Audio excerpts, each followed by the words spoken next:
Hello दोस्तों, आज हम लोग सिस्टम ऑफ लीनियर इक्वेशन की प्रॉब्लम और उसका कॉन्सेप्ट देखेंगे। तो देखिए, एक सिस्टम ऑफ इक्वेशंस दिया है। ये सिस्टम ऑफ इक्वेशंस दिया है, एम इक्वेशंस दी है। ठीक है, इसको अगर हम लोग मैट्रिक्स के फॉर्म में लिखें A X equal to B, इस सिस्टम ऑफ इक्वेशन को मैट्रिक्स के फॉर्म में लिखें। मैट्रिक्स फॉर्म क्या आता है? A X equal to B. A means coefficient matrix. तो इनके कोफिशिएंट्स देख लीजिए, x1 x2 x3 dot dot xn के कोफिशिएंट्स। तो फर्स्ट रो में आ जाएगा a11 a12 a13 dot dot a1n। ठीक है, इसी तरीके सेकंड रो, थर्ड रो और mth रो के कोफिशिएंट्स ये आ जाएंगे। और वेरिएबल इसमें क्या क्या है? x1 x2 x3 dot dot xn। तो ये x जो है वो वेरिएबल होता है, a कोफिशिएंट और b उसकी कॉस्ट होती है। ठीक है, तो x1 x2 x3 dot dot xn ये वेरिएबल वेक्टर हो गया और ये कॉस्ट वेक्टर हो गया b1 b2 b3 dot dot bm। तो सिस्टम ऑफ इक्वेशन को सबसे पहले इसको सॉल्व करने के लिए सबसे पहले इसको मैट्रिक्स फॉर्म में लिखते हैं, ए एक्स इक्वल टू बी। उससे ए और बी पता करते हैं, तो ए ये हो गया और बी। उसके बाद एक मैट्रिक्स लिखते हैं आर्गुमेंटेड मैट्रिक्स। आर्गुमेंटेड मैट्रिक्स लिखते हैं सी इज इक्वल टू ए और बी, ए मैट्रिक्स पूरी और एक कॉलम और बढ़ा देते हैं, उसमें बी के एलिमेंट इन्वॉल्व कर देते हैं। तो ए और बी मिला के एक मैट्रिक्स सी बना लेते हैं। इस मैट्रिक्स को एक्लान फॉर्म में चेंज कर देते हैं और उसके बाद ए और सी की रैंक निकाल लेते हैं। सी की रैंक, जब सी की रैंक निकाल रहे होंगे तो बी को हटा देंगे, सी की रैंक ले रहे होंगे तो पूरी मैट्रिक्स को कंसीडर करेंगे, और जब ए की रैंक निकाल रहे होंगे तो इसको हटा देंगे, ए की रैंक निकाल लेंगे, number of non zero rows count कर लेंगे। ठीक है, अब सिस्टम दो तरीके के हो सकते हैं। अगर नॉन होमोजीनियस लीनियर इक्वेशन है, मतलब A X equal to B, B zero नहीं है, जैसे यहाँ पर ये जीरो नहीं दिया है, b1 b2 b3 ये सारे जीरो नहीं हैं। ठीक है, तो ये आप अगर ये सारे जीरो नहीं है तो इसको हम लोग क्या कहते हैं? Non homogeneous linear equation, A X equal to B जहाँ B not equal to zero है। ठीक है, तो ये सिस्टम ऑफ इक्वेशन कंसिस्टेंट होगा किस कंडीशन में? ए और सी, यहाँ पर हम लोग उनकी रैंक निकालेंगे ए और सी की। तो अगर rank of A is equal to rank of C आ जाती है तो सिस्टम ऑफ इक्वेशन, जो गिवन सिस्टम ऑफ इक्वेशन है, ये कंसिस्टेंट हो जाएगा। कंसिस्टेंट का मतलब उसका सोल्यूशन एग्जिस्ट करता है।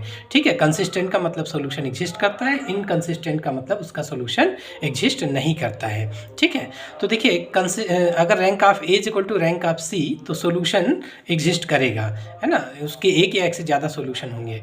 अगर केवल एक ही सोल्यूशन है तो अगर कंसिस्टेंट है तो दो तरीके के सोल्यूशन होंगे, या तो उसका एक ही सोल्यूशन है, केवल एक ही सोल्यूशन है तो यूनिक सोल्यूशन हो जाएगा, और एक से ज़्यादा सोल्यूशन है तो इनफाइनाइट सोल्यूशन उसको बोल देंगे। यानी कंसिस्टेंट है तो दो तरीके के सोल्यूशन एग्जिस्ट करते हैं, यूनिक सोल्यूशन और इनफाइनाइट सोल्यूशन। यूनिक सोल्यूशन की कंडीशन क्या है कि रैंक ऑफ ए की rank equal to rank of C equal to number of variables. Number of variables यहाँ पर जो x1 x2 x3 dot dot xn, अब इसके लिए n वेरिएबल्स हैं। ठीक है, equal to number of variables अगर हो जाए, इन दोनों की रैंक नंबर ऑफ वेरिएबल्स के इक्वल हो जाए तो system of equation unique solution होगा, मतलब उसको सॉल्व करके केवल एक ही सेट ऑफ सॉल्यूशन निकाल पाएंगे। इनफाइनाइट सॉल्यूशन का मतलब rank of A equal to rank of C, दोनों की रैंक इक्वल तो होगी लेकिन less than number of variables, number of variables से कम अगर होगी तो इनफाइनाइट सॉल्यूशन एग्जिस्ट करेगा, उसमें एक से ज़्यादा सॉल्यूशन होगा। यानी कंसिस्टेंट है तो उसमें दो तरीके के सॉल्यूशन, कंसिस्टेंट का मतलब सॉल्व कर सकते हैं, तो अगर केवल एक ही सेट निकलता है सॉल्यूशन का तो यूनिक सॉल्यूशन, और एक से ज़्यादा सॉल्यूशन निकलता है तो इनफाइनाइट सॉल्यूशन। ठीक है, तो इनफाइनाइट सॉल्यूशन की कंडीशन ये हो गई, rank of A equal to rank of C is less than number of variable. और अगर इनकंसिस्टेंट है, given system of equation consistent है तो ये कंडीशन है। इनकंसिस्टेंट के लिए क्या हो जाएगी? Rank of A not equal to rank of C. दोनों की अगर रैंक डिफरेंट हो गई तो इसका मतलब इस सिस्टम ऑफ इक्वेशन को हम लोग सॉल्व नहीं कर सकते हैं। ठीक है, तो ऐसा कौन सा सिस्टम ऑफ इक्वेशन है? देखिए, इनकंसिस्टेंट का मतलब है, मान लीजिए x plus 2y is equal to 5 आ गया और आपका 2x plus 4y is equal to 6 हो गया। अगर ये दो इक्वेशंस दी हैं तो इसको सिस्टम ऑफ इक्वेशन बोलेंगे। अब ये कंसिस्टेंट है कि इनकंसिस्टेंट? तो देखिए, अगर इसको हम लोग इस इक्वेशन को 2 से डिवाइड कर दें, इस इक्वेशन से 2 को डिवाइड कर दें तो ये क्या हो जाएगा? x plus 2y is equal to, ये आ जाएगा आपका 3।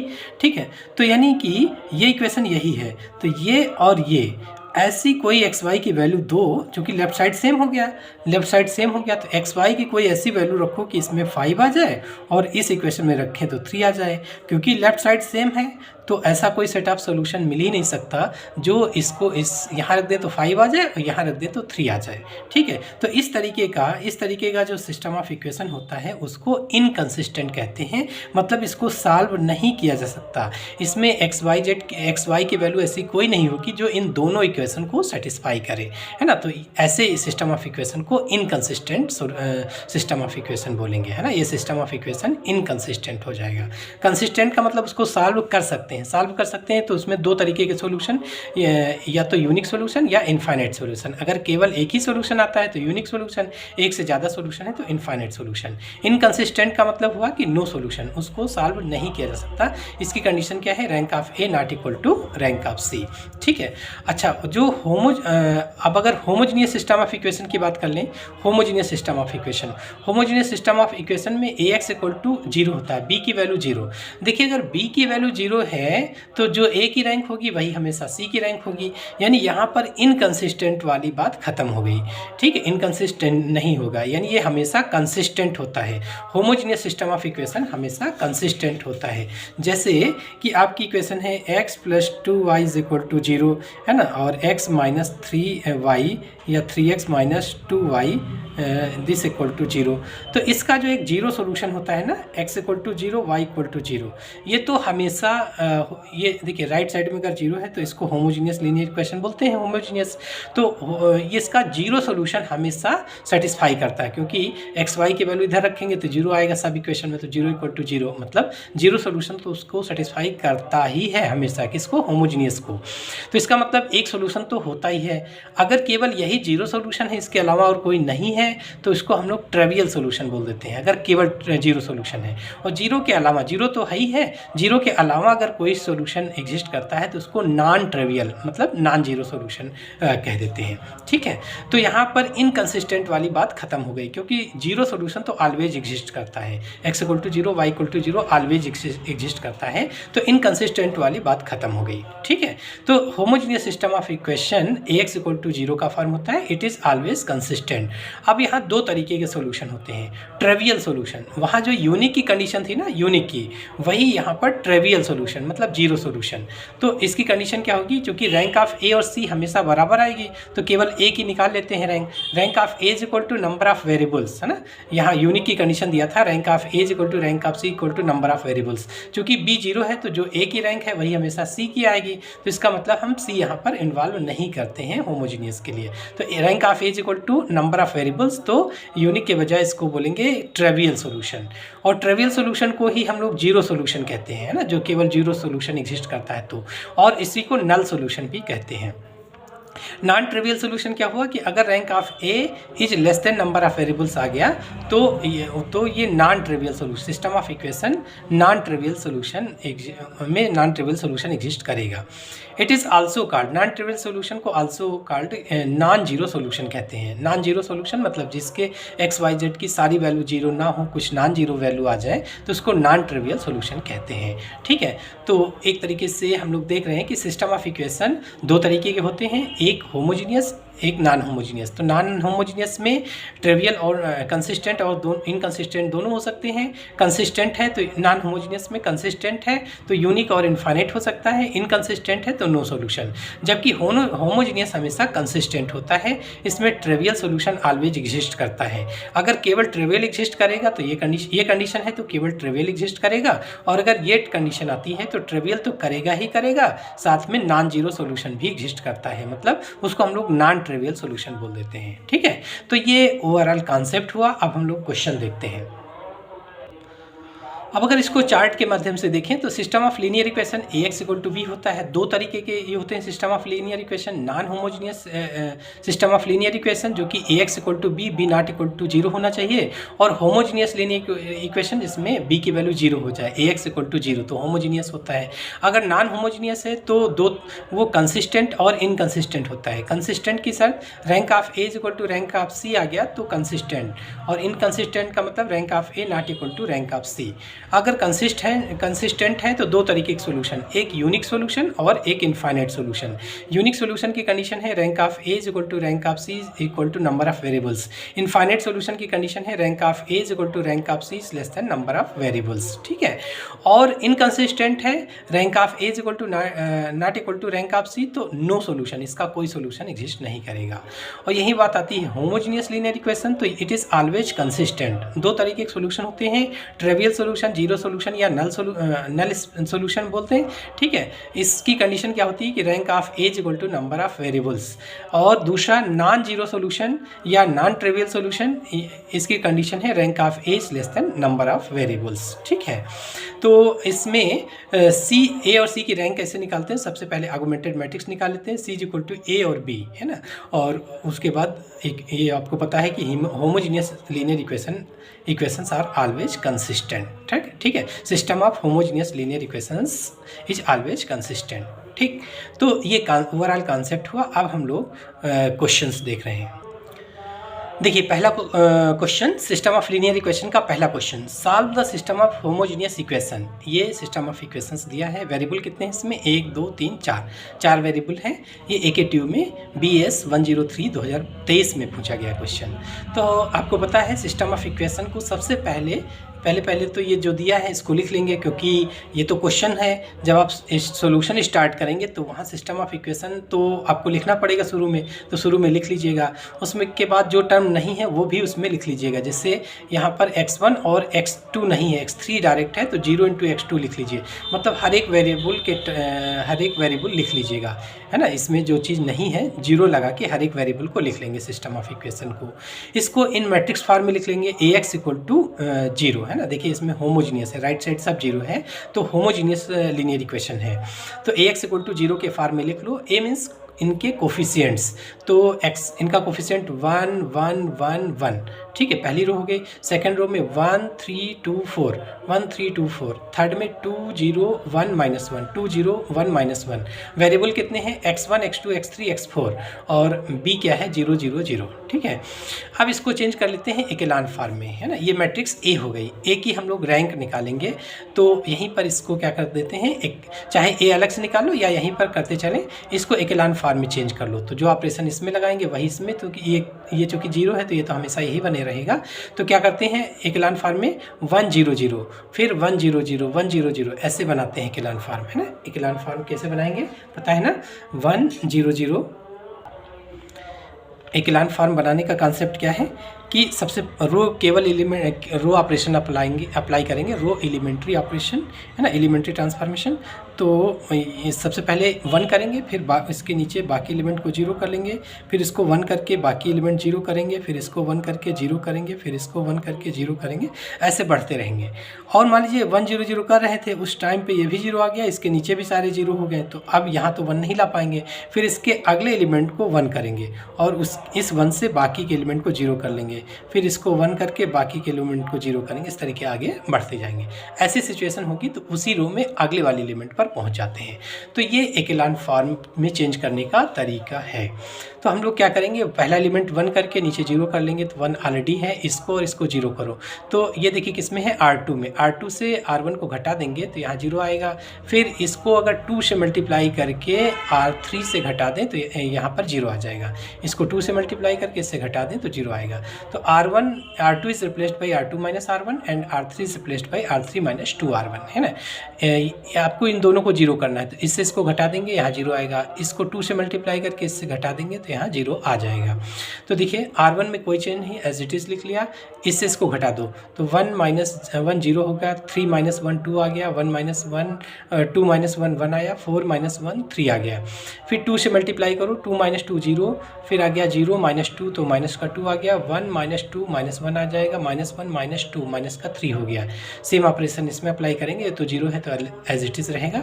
तो 1 0 0, उसके बाद इसको 1 करके नीचे 0 करेंगे, तो पहले 0 कर लेते हैं, सेम आगे हैं। तो R3 is replaced by R3 + R2, है ना। इन दोनों को अगर ऐड कर दें तो यहाँ 0 आ जाएगा, है ना। यहाँ 0 करना है, किस रो में है, R3 में। सो R3 को रिप्लेस करेंगे, R3 is replaced by R3 + R2। तो इन दोनों को ऐड कर लीजिए, तो आपका R1 और R2 एज इट इज़ है। R3 में देखिए दोनों को ऐड करो तो ये 0 हो गया, इन दोनों को ऐड करो तो 0 हो गया, इन दोनों को ऐड करो 0 हो गया। ठीक है, तो 1 0 0 अब 1 बनाए या ना बनाए रैंक में फ़र्क नहीं पड़ेगा, 1 0 और इसके नीचे तो अब 1 आ नहीं पाएगा, तो ये एक्लान फॉर्म में चेंज हो गया। अब ए की रैंक क्या हो जाएगी, rank of A is equal to rank of A means number of non zero rows count कर लो, तो रैंक ऑफ ए कितना हो जाएगा, rank of A number of non zero rows कितनी हो गई 2, rank of A is equal to 2। और वेरिएबल कितने हैं, वेरिएबल आपके 4 हैं, x1 x2 x3 x4 है ना, वेरिएबल 4 हैं, तो less than number of 2 is less then 4, that means number of variables. ठीक है, तो इसका मतलब क्या है कि इसमें सिस्टम ऑफ इक्वेशन कैसा है, infinite non trivial solution exist करता है। This implies that system of equations have non trivial solution, है ना, system of equations have non trivial solution, non trivial solution मतलब जीरो के अलावा भी कुछ एग्जिस्ट करता है इसमें, नॉन ट्रिवियल सॉल्यूशन। तो अब नॉन ट्रिवियल सॉल्यूशन निकालने के लिए करेंगे कैसे निकालेंगे, तो वापस से इसको मल्टीप्लाई करके कंपेयर कर लो, तो x1 + x2 + x3 + x4 है ना, first row first column multiply करोगे तो ये आएगा, पहली इक्वेशन 0 आ गया, फिर सेकंड रो और ये इसको मल्टीप्लाई करोगे तो अब जाएगा 2x2 + x3 + 3x4 this equal to 0, तो ही इक्वेशन आएंगे। इक्वेशन 2 अननोन्स 4, इसका मतलब 2 वेरिएबल को मानना पड़ेगा ना, यहाँ 2 वेरिएबल फ्री हैं तो उनको मानेंगे, तो हम लोग लास्ट से कंसीडर करते हैं, लास्ट से मान लेते हैं, हालांकि कोई ऐसा हार्ड एंड फास्ट रूल नहीं है, इन चारों में से कोई भी मान सकते हैं।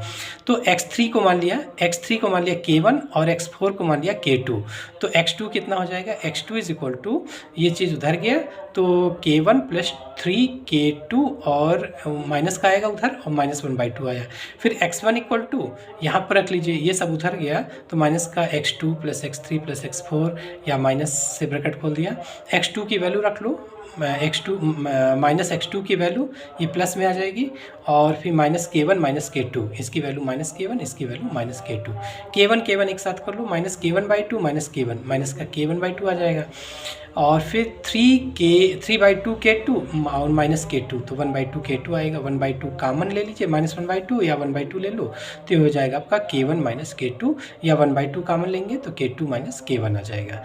ठीक है, तो सिस्टम ऑफ सॉल्यूशन क्या हो गया, x1 = 1/2 k2 - k1, x2 = -1/2 k1 + 3k2 और x3 = k1 x4 = k2, ये सेट ऑफ सॉल्यूशंस मिल गया। इसमें k1 k2 की कोई भी वैल्यू रख के इनफाइनाइट सॉल्यूशन निकाल सकते हैं। सपोज k1 = 0 k2 = 1 रख लिया तो एक सेट ऑफ सॉल्यूशन मिल जाएगा, फिर k2 = 5 और k1 = 5 k2 = 8 रख लिया तो दूसरा सिस्टम ऑफ इक्वेशन दूसरा सेट ऑफ सॉल्यूशन मिल जाएगा।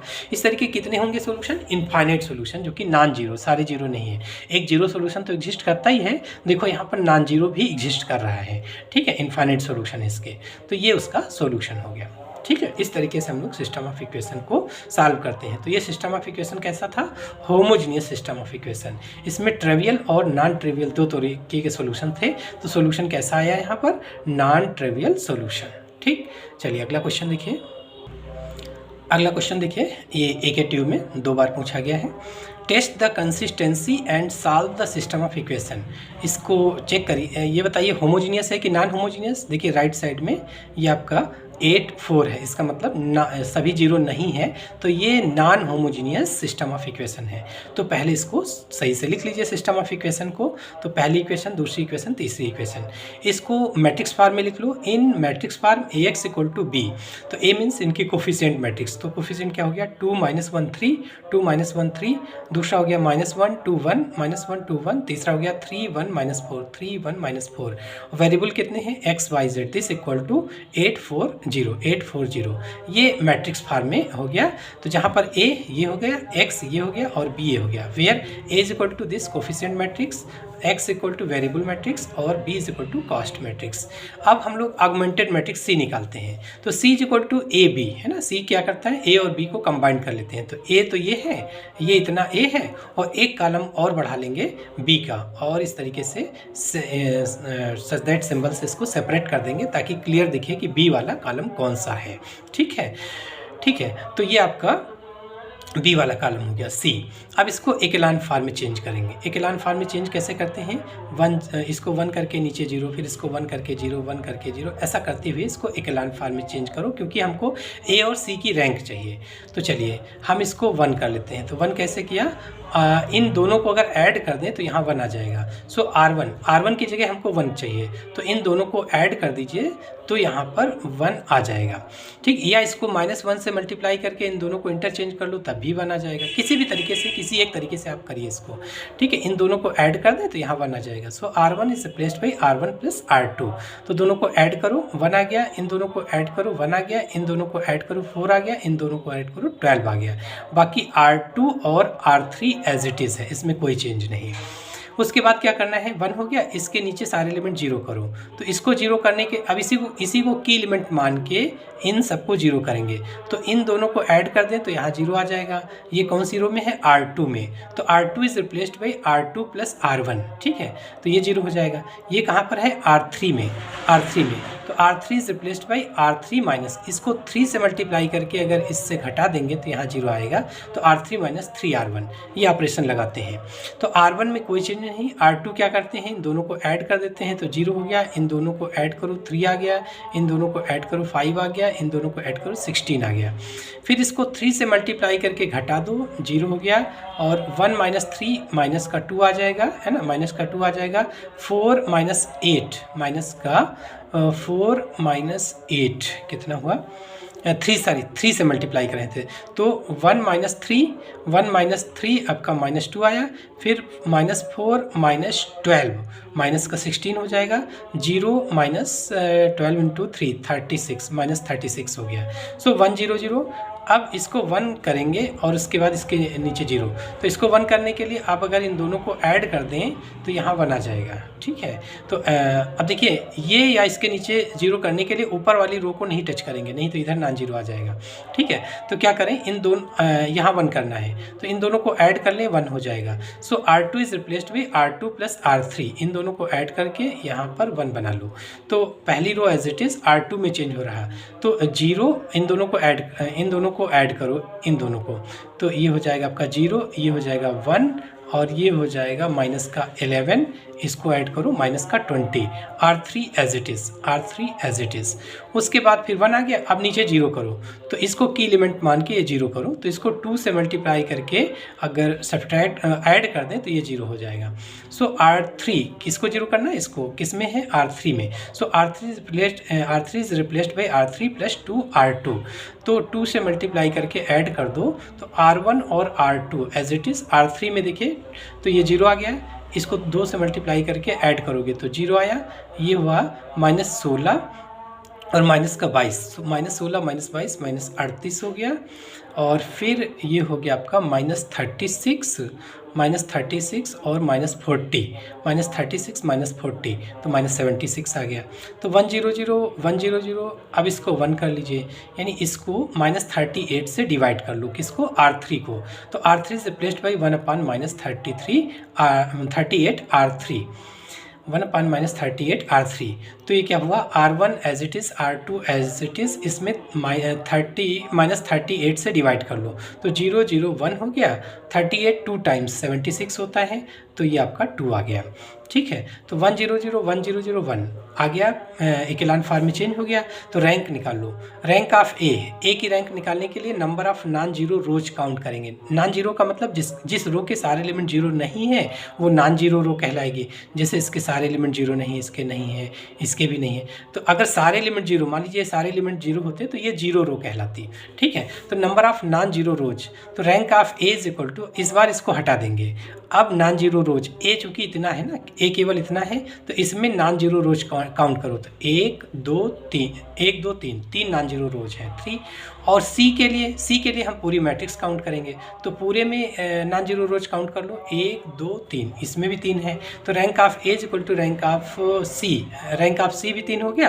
और नंबर ऑफ वेरिएबल्स कितने हैं? वेरिएबल तो आपके एक्स वाई जेड है, वो तो 3 है, ये वो घटा बढ़ा सकते नहीं है, तो नंबर ऑफ वेरिएबल्स 3 हो गए। उसके बाद क्या हुआ? नंबर ऑफ वेरिएबल्स 3 है ना, नंबर ऑफ वेरिएबल्स 3। तो rank of A equal to rank of C equal to number of variables. A की रैंक भी 3 आई है, सी की रैंक भी 3 और नंबर ऑफ वेरिएबल्स 3 है। ये कंडीशन सेटिस्फाई है। अगर ये कंडीशन सेटिस्फाई होती है तो rank of A equal to rank of C क्या हो जाता है? System of equation consistent. और अगर ये नंबर ऑफ वेरिएबल्स के इक्वल हो जाए तो यूनिक सोल्यूशन हो जाता है। So given system of equation is consistent and having unique solution. अब सोल्यूशन निकालना है, तो सोल्यूशन निकालने के लिए जो चेंज करके मैट्रिक्स लाए थे वो वापस से लिखिए, और ये आपका बी वाला हो गया है ना, ए और बी। तो देखिए ए मैट्रिक्स आपकी, ए मैट्रिक्स ये इतनी हो जाएगी, ये वाली मैट्रिक्स ए और ये बी हो जाएगी। तो ए हो गया 1 1 4 0 1 -11 0 0 1, और ये आपकी बी मैट्रिक्स हो गई। तो रखिए इसको, तो ये ए हो गया और ए एक्स इक्वल टू बी, वापस से A X equal to B के फॉर्म में लिख लेते हैं। अब इसको मल्टीप्लाई कर लो, तो फर्स्ट रो और इसको मल्टीप्लाई करेंगे फर्स्ट कॉलम को, तो x + y + 4z equal to किसके? 12 के इक्वल हो गया। कंपेयर भी करते चलो। और y इसको जब मल्टीप्लाई करोगे तो पहला 0 हो जाएगा, y - 11z ये -20 के बराबर हो जाएगा। और थर्ड रो को इससे मल्टीप्लाई करो तो 0 0 और z, तो z इक्वल टू 2 आ गया। तो z इक्वल टू 2 आया, तो z की वैल्यू यहाँ, z इक्वल टू 2 आ गया, z की वैल्यू यहाँ 2 रख लो, तो ये हुआ 22, माइनस का 22 इधर ले जाओगे तो प्लस का 22 -22 आ जाएगा। y की वैल्यू 2 हो गई। y की वैल्यू, y और z की वैल्यू यहाँ रखो तो x की वैल्यू हो जाएगी, y की वैल्यू 2, z की वैल्यू 2, तो ये हुआ आपका 8 + 2 10, उधर ले जाओ तो 12 - 10 मतलब x की वैल्यू भी 2 आ गई। तो ये एक ही सेट ऑफ सोल्यूशन मिला इसका, क्योंकि यूनिक सोल्यूशन था, तो ये आंसर हो गया। इस तरीके हम लोग सिस्टम ऑफ इक्वेशन को सॉल्व करते हैं। चलिए अगला क्वेश्चन देखिए। अगला क्वेश्चन है test the consistency and solve the following system of equation and if system of equation is consistent solve them. अगर कंसिस्टेंट होगा तभी सॉल्व कर सकते हैं, इनकंसिस्टेंट में तो सॉल्व ही नहीं कर पाएंगे। तो सिस्टम ऑफ इक्वेशंस 1 2 3 दिए हैं। ये AKTU में पूछा गया है, BAS 103 2022 में है ना, इस पेपर कोड में 2022 में पूछा गया है। क्योंकि हम ये जो भी क्वेश्चन ले रहे हैं ये प्रीवियस ईयर के क्वेश्चन सॉल्व कर रहे हैं हम लोग यहाँ पर। तो क्या है, सिस्टम ऑफ इक्वेशन को लिख लो, x + y + z equal to 6 पहली इक्वेशन, दूसरी इक्वेशन और तीसरी इक्वेशन, ये तीनों इक्वेशन लिख लो। इसको मैट्रिक्स फॉर्म में लिख लो, ax इक्वल टू b। तो ए मैट्रिक्स क्या आ जाएगी, इनके कोफिशिएंट 1 1 1 पहली रो, फिर 1 2 3 दूसरी रो, 1 4 7 तीसरी रो हो गया, x y z वेरिएबल हो गया, दिस इक्वल टू ये वेरिएबल हो गया, b मतलब कॉस्ट इसकी, तो 6 14 और 30 ये हो गया। जहाँ पर a की where a is equal to ये मैट्रिक्स, x इक्वल टू ये मैट्रिक्स और b इज इक्वल टू ये मैट्रिक्स हो गई। उसके बाद क्या करते हैं, आगमेंटेड मैट्रिक्स निकालते हैं। ए कंपेयर करने के बाद ए और सी, जब ए और बी एक्स पता लग जाए तो आगमेंटेड मैट्रिक्स निकालते हैं। तो C is equal to A B है ना, ए मैट्रिक्स पूरी और एक कॉलम बी का बढ़ा देते हैं। तो सी इज इक्वल टू ये इतनी ए मैट्रिक्स और ये बी मैट्रिक्स हो गई। तो क्या हो गया, अब देखिए इसको चेंज करेंगे एकलान फॉर्म में। तो क्या कैसे चेंज करते हैं, 1 0 0 1 0 0 1 0 0 ऐसा करते हैं। तो यहाँ 1 है, ये इसके नीचे सारे एलिमेंट 0 कर लो। तो एलिमेंट्री रो ऑपरेशन से नीचे के सारे एलिमेंट 0 कर लेंगे, ठीक है। तो इससे इसको घटा दोगे यहाँ 0 आएगा, इससे इसको घटा दोगे तो यहाँ 0 आएगा। ये किस रो में है, R2 में। सो R2 - R1, R2 is replaced by R2 - R1। ये कहाँ पर है, R3 में। तो R3 is replaced by R3 - R1, R3 - R1। तो देखिए R1 में कोई चेंज नहीं, एज इट इज़। इससे इसको घटा दो तो 1 - 1 0, 2 - 1 1 हो गया, 3 - 1 2 आ गया, 14 - 6 8 आ गया। फिर इससे इसको घटा दो 0 और 4 - 1 3 आ गया, 7 - 1 6 आ गया, 30 माइनस 6 24 हो गया। तो 1 0 0 आ गया, यहाँ 1 करना है, 1 ऑलरेडी आ गया, इसको 0 करना है। तो ये किस रो में है? R3 में। इस 1 की हेल्प से नीचे वाला 0 करेंगे, इसको 0 करेंगे। सो R3 is replaced by R3 minus 3R2। इसको 3 से मल्टीप्लाई करके, इस रो को 3 से मल्टीप्लाई करके इससे घटा देंगे तो यहाँ पर 0 आ जाएगा। तो ये ऑपरेशन अप्लाई कर लिया। तो R1 और R2 एज इट इज़ है, उसमें कोई चेंज नहीं है। R3 में इसको 3 से मल्टीप्लाई करके घटा लो तो 0, ये हो जाएगा 3 माइनस 3 0, और 6 माइनस 6 ये भी 0 आ जाएगा। 24 माइनस 3 से मल्टीप्लाई करो तो 24 माइनस 24 0 आ गया। ठीक है, तो 1 0 0 1 0 0 1 लाना था लेकिन 0 आ गया, अब आगे है ही नहीं कुछ नीचे, तो ये एक्लान फॉर्म में चेंज हो गया, विच इज़ इन एक्लान फॉर्म। तो ए की रैंक निकालो। ए की रैंक निकालते समय number of non zero rows count करेंगे और इसको हटा देंगे, बी को हटा देंगे, क्योंकि ये ए है ये बी है, दोनों मिला के तो सी है। तो हमें जब ए की रैंक निकालनी होगी तो इसको हटा देंगे। ठीक है, तो number of non zero rows count कर लो, 1 2, क्योंकि तीसरी रो 0 रो है, सारे एलिमेंट 0 है, तो नॉन जीरो रो 2 रो है। तो rank of A is equal to 2। और सी के लिए पूरा देख लो, पूरे में नॉन जीरो रोज कितने हैं? उसमें भी 2 ही हैं, ये वाली 0 रो है। तो rank of C is equal to 2 आ गया। नंबर ऑफ वेरिएबल्स कितने हैं? एक्स वाई जेड 3 वेरिएबल हैं, उसको तो कम ज़्यादा कर नहीं सकते, 3 वेरिएबल हैं। तो कंडीशन क्या आ गई finally? Rank of A is equal to rank of C, दोनों बराबर हैं, और number of is less than number of variables, क्योंकि नंबर ऑफ वेरिएबल्स 3 है। तो ये कंडीशन आ गई। ये किसकी कंडीशन होती है? Rank of A is equal to rank of C is less than number of variables. किसकी? इनफाइनाइट सॉल्यूशन की, कंसिस्टेंट और infinite solution. Given system of equation is consistent and having infinite solution. अब solution निकालना है तो क्या करेंगे? फिर वापस से A X equal to B रखेंगे। ए ये हो गया, एक्स और बी की जगह ये रख लेंगे। ठीक है, तो देखिए क्या आता है। वापस से A X equal to B रखा तो ए और एक्स और ये बी हो गया। मल्टीप्लाई कर लो तो फर्स्ट रो इसको मल्टीप्लाई करोगे तो x plus Y plus Z, X plus Y plus Z compare कर लो 6 के बराबर, ये हो जाएगा y, देखिए इससे करोगे तो 0, और ये हो जाएगा आपका y plus 2z equal to 8 compare कर लो। तीसरी रो से तो सब 0 मिल जाएगा। तो 2 इक्वेशन है, अननोन 3, किसी एक को मानना पड़ेगा। तो ऐसे केस में हम लोग लास्ट से मानते हैं ना, ये कोई हार्ड एंड फास्ट रूल नहीं है, कोई भी कर सकते हैं, इनमें कोई भी मान सकते हैं, लेकिन लास्ट से मानने में आसानी होती है। तो हम z को k मान लेते हैं, let z equal to k। Then y की वैल्यू क्या हो जाएगी? 8 माइनस 2 क्या आ जाएगी? अब x की वैल्यू क्या हो जाएगी? यहाँ पर रख लो, तो x equal to 6 minus Y minus Z. तो 6 माइनस y की वैल्यू क्या निकली है? 8 माइनस 2k, तो 8 minus 2k minus z equal to k है। तो दिस इक्वल टू, देखिए ये प्लस का 2k हो जाएगा, माइनस k मतलब k आया, ये हुआ 6 माइनस 8 का मतलब हुआ माइनस का 2, तो k माइनस 2 आ गया। तो एक्स वाई जेड की वैल्यू निकल चुकी है, x equal to k minus 2, Y equal to 8 minus 2k, और z की वैल्यू k हो गई। तो ये इनफाइनाइट सॉल्यूशन, यहाँ से इनफाइनाइट सॉल्यूशन निकलेगा। k की वैल्यू सपोज 0 रख लिया आपने तो एक सेट आ गया, x इक्वल टू माइनस 2 8 और 0। k की वैल्यू 1 रख लिया तो माइनस 1 और 6 और 1 आ गया, है ना। इस तरीके k की कोई भी वैल्यू 1/2 3 5 8/7 कुछ भी रख लो तो कितने सॉल्यूशन आ जाएंगे? Infinite solution, infinite set of solution मिल जाएंगे। तो आपने वहाँ देखा भी था कि इनफाइनाइट सॉल्यूशन आ रहे थे, तो उसको जनरल तरीके से ऐसे लिख लेते हैं k के टर्म्स में, तो ये इनफाइनाइट सॉल्यूशन देगा। ठीक है, चलिए अगला क्वेश्चन देखिए। बहुत अच्छा क्वेश्चन है, एक ट्यूब में लाइन लगी है कब पूछा गया है ना। देखिए कितनी बार पूछा गया है, अच्छा क्वेश्चन है और ये लगभग हर यूनिवर्सिटी में पूछा जाता है। Investigate for what value of lambda and mu do the system of equations. ये सिस्टम ऑफ इक्वेशंस दिए हैव। नो सॉल्यूशन के केस में लैम्डा म्यू की वैल्यू क्या होगी, यूनिक सॉल्यूशन के केस में क्या होगी, और इनफाइनाइट सॉल्यूशन के केस में क्या होगी। ठीक है, तो काम वैसे ही करना है आपको।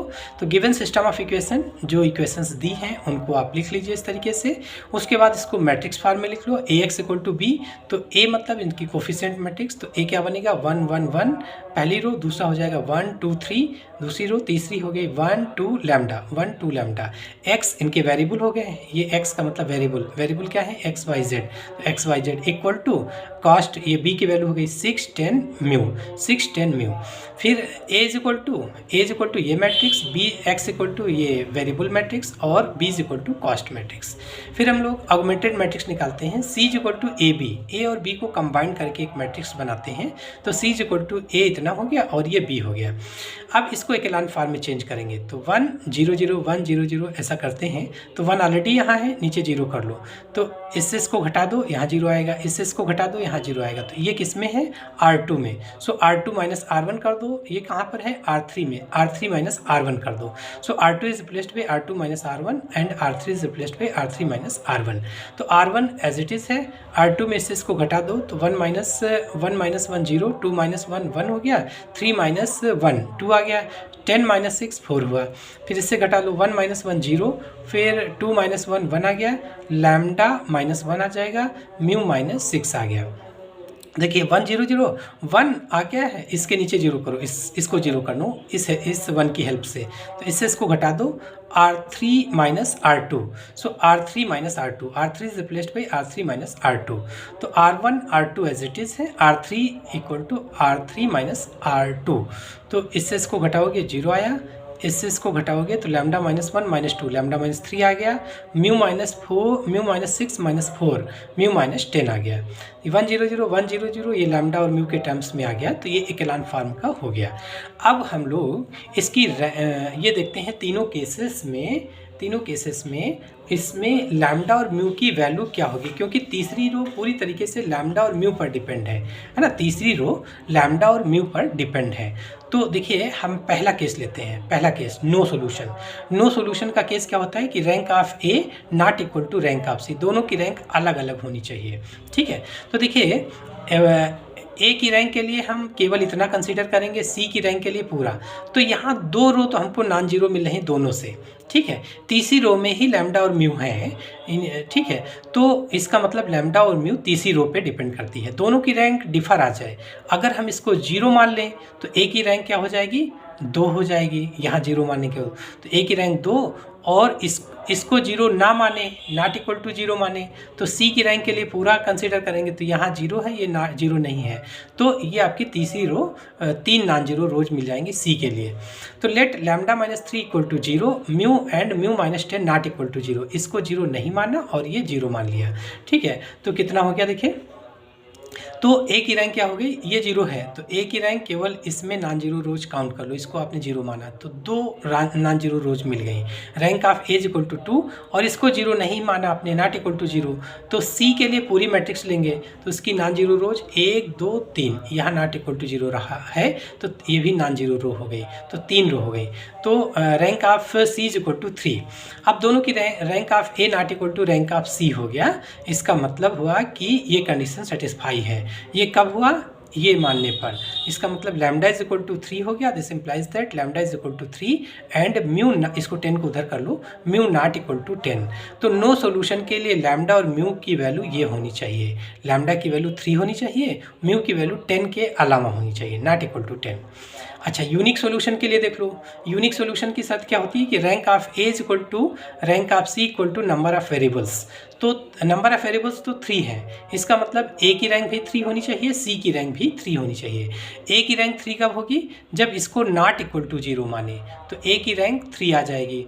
और सी की रैंक, अब यही नॉट इक्वल टू 0 है, तो ये 0 हो या ना हो, यानी म्यू पर डिपेंड नहीं कर रहा है, ये नॉट इक्वल टू 0 आ गया, तो ये रो आपकी नॉन जीरो हो जाएगी। तो इसका मतलब इस केस में हम इसको नॉट इक्वल टू 0 और म्यू की वैल्यू कुछ भी ले सकते हैं। तो देखिए क्या आ जाएगा, rank of A equal to rank of C equal to number of variables, ये कंडीशन है यूनिक सॉल्यूशन की।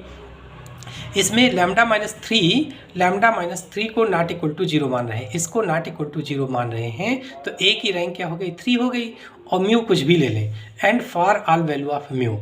तो rank of A is equal to 3 और रैंक ऑफ सी कितनी हो जाएगी? अगर इसको आपने नॉट इक्वल टू 0 माना है, इसका मतलब आप जब सी निकाल रहे होंगे तो वो भी ना, उसकी रैंक भी 3 आ जाएगी, क्योंकि ये नॉट इक्वल टू 0, ये इस पर डिपेंड कर ही नहीं रहा इस बार, ये चाहे कुछ भी ले लो। तो for all value of mu, तो क्या हुआ कि rank of A is equal to 3, rank of C भी 3 आ गई, और नंबर ऑफ वेरिएबल्स 3 है।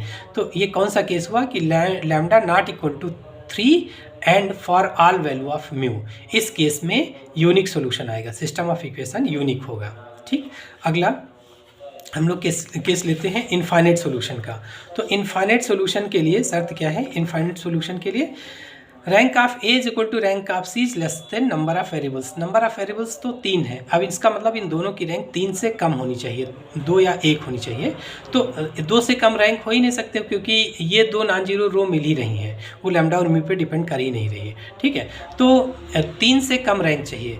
अगर इसको 0 मान ले, इसको 0 मान ले, तो ए की रैंक क्या हो जाएगी, ए की रैंक 1 2, ए की रैंक के लिए इसको हटा देंगे तो ए की रैंक 2, और इन दोनों को 0 माना है तो सी के लिए पूरा कंसीडर करेंगे तो सी की रैंक भी 2 आ जाएगी। तो इस केस में हम क्या मानते हैं, lambda -3 equal to 0 and mu -10 equal to 0। तो rank of A is equal to 2, rank of C is equal to 2 आ गया। नंबर ऑफ वेरिएबल्स तो 3 है, ये कम ज़्यादा कर नहीं सकते, तो ये कंडीशन सेटिस्फाई हो गया। इसका मतलब हुआ कि रैंक लैम्डा की वैल्यू 3 हो गई और म्यू की वैल्यू 10 हो गई।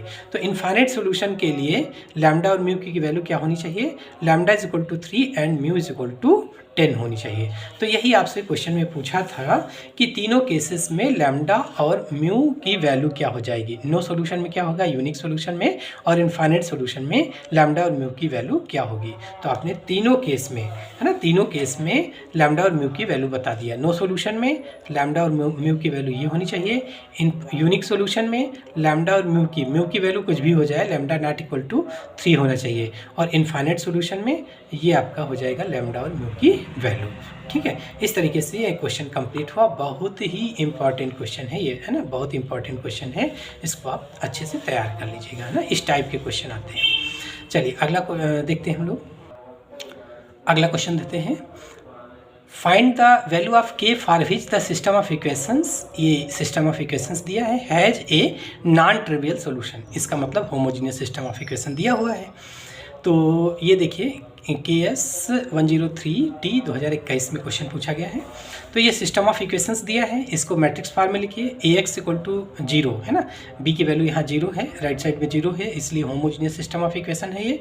तो A की वैल्यू क्या हो जाएगी, इनके कोफिशिएंट्स, है ना, एक कोफिशिएंट्स 3k - 8 3 3, 3k - 8 3 3, और फिर 3 3k - 8 3, ये सेकंड रो हो गया, 3 3 और 3k - 8, ये third row, x y z और 0 0।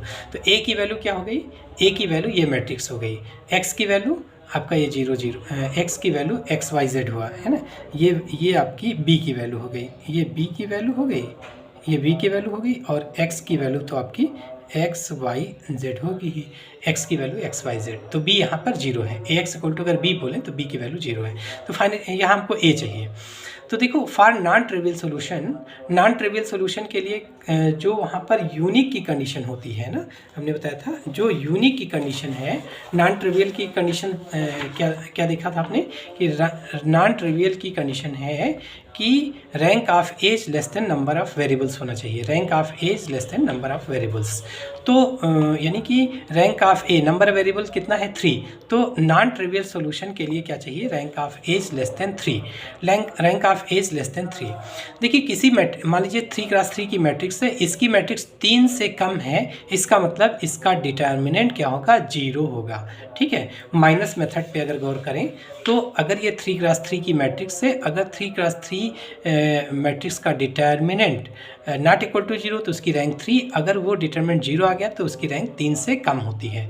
तो कहा गया है कि ए की रैंक 3 से कम है, इसका मतलब इसका डिटरमिनेंट 0 होगा। Determinant this implies that determinant A equal to 0। अब डिटरमिनेंट ए मतलब ये मैट्रिक्स है, डिटरमिनेंट ले लो तो ये हो जाएगा दिस इक्वल टू 0।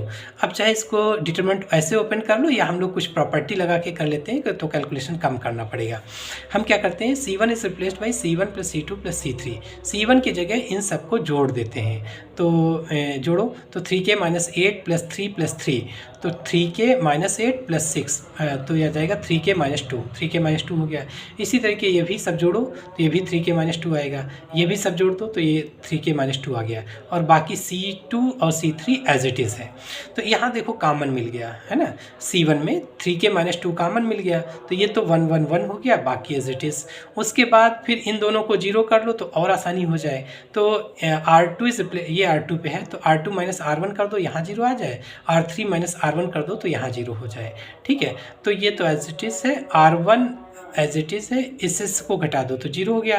तो 3k - 8 - 3 तो 3k - 11 हो गया, फिर 3 - 3 0 आ गया, फिर 1 - 1 0 और 3 - 3 0 और ये हो जाएगा 3k minus 8 minus 3, so 3k minus 11 this equal to 0।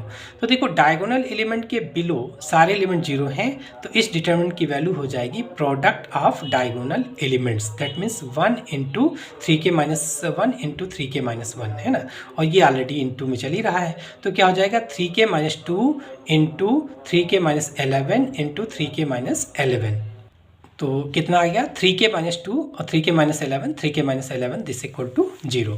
तो k इज इक्वल टू, ये देखो दोनों सेम है तो यहाँ से सेम वैल्यू आएगी। जब इसको 0 करोगे तो k की वैल्यू 2/3 आया, जब इसको 0 करोगे या इसको 0 करो दोनों सेम ही है तो इससे आएगा 11/3।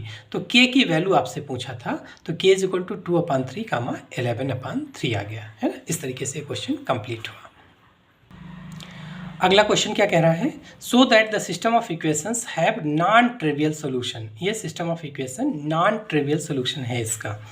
तो देखिए सिस्टम ऑफ इक्वेशन क्या है, होमोजीनियस है, होमोजीनियस में आपका ट्रिवियल और नॉन ट्रिवियल होता है।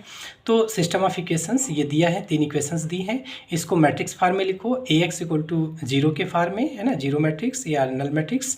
तो A की वैल्यू क्या हो गई, इनके कोफिशिएंट्स 1 3 माइनस 2 1 3 माइनस 2, और ये हो जाएगा 2 माइनस 1 4 2 माइनस 1 4 और 1 माइनस 11 और 14, और एक्स वाई जेड हो गया, एक्स की वैल्यू एक्स वाई जेड यहाँ दी है, और ये आपका 0 मैट्रिक्स हो गया। तो ए की वैल्यू कितनी हो गई, ए की वैल्यू ये हो गई, ए की वैल्यू कंपेयर करेंगे तो ए की वैल्यू ये मैट्रिक्स हो गई। इसको एकेलान फॉर्म में चेंज कर लो, एकेलान फॉर्म में, तो 1 नीचे 0 कर लो, तो इसको 2 से मल्टीप्लाई करके घटा देंगे, यहाँ 0 आएगा, इससे इसको घटा देंगे, यहाँ 0 आ जाएगा। सो R2 is replaced by R2 minus 2R1 and R3 is replaced by R3 minus R1। तो 1 3 माइनस 2 और R1 एज इट इज़, इसको 2 से मल्टीप्लाई करके घटा दो तो 0 आया, तो -1 -6 माइनस का 7 आ गया, 4 + 4 8 आ जाएगा, इससे इसको घटा दो तो माइनस ये 0 आ गया, और -11 -3 माइनस का 14 आ गया, 14 + 2 16 आ गया। तो देखिए 1 0 0, अब ये देखिए इसको 0 बना लेते हैं पहले, तो इसको 2 से मल्टीप्लाई करके घटा दीजिए तो यहाँ 0 आएगा। तो R3 किसको 0 करना है, इसको, किस में है, R3 में। सो R3 is replaced by R3 minus 2R2, तो क्या जाएगा ये आपका R1 और R2 एज इट इज़ है। R3 में देखिए इसको 2 से मल्टीप्लाई करके घटा दीजिए तो ये तो 0 ही है, -14 + 14 0 आ जाएगा, 16 - 16 0 आ गया, ठीक है। तो अब ये 1 0 0 1 0 0 है ना, इसको 1 बनाए या ना बनाए कोई फ़र्क नहीं पड़ेगा रैंक में, ठीक है। तो अब देखिए 1 0 0 1 0 0 और 1, ये 1 बन ही नहीं सकता, 0 आ गया। तो अब ये एकेलान फॉर्म में आ गया, विच इज़ इन एकेलान फॉर्म। तो इसकी रैंक निकालो ए की। So rank of A is equal to कितनी है, 2 है ना, number of non zero rows 2, ठीक है। Rank of A is equal to 2 is less than number of variables है।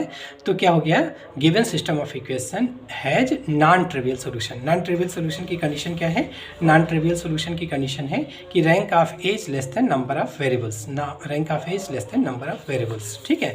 तो नॉन ट्रिवियल सोल्यूशन हो जाएगा। Rank of A is equal to 2 आ गया, नंबर ऑफ वेरिएबल्स 3 है, तो rank of A is less than number of variables. तो given system of equation has non trivial solution, यही आपको प्रूफ करना था। तो इस वीडियो में कॉन्सेप्ट के साथ में 6 क्वेश्चन हम लोग देखें, और इससे रिलेटेड और क्वेश्चन देखने के लिए आप डिस्क्रिप्शन बॉक्स में जाइएगा, वहाँ और क्वेश्चंस की लिंक दी है, ठीक है। उनसे इम्पॉर्टेंट क्वेश्चंस आप देख सकते हैं, ठीक है। Thank you.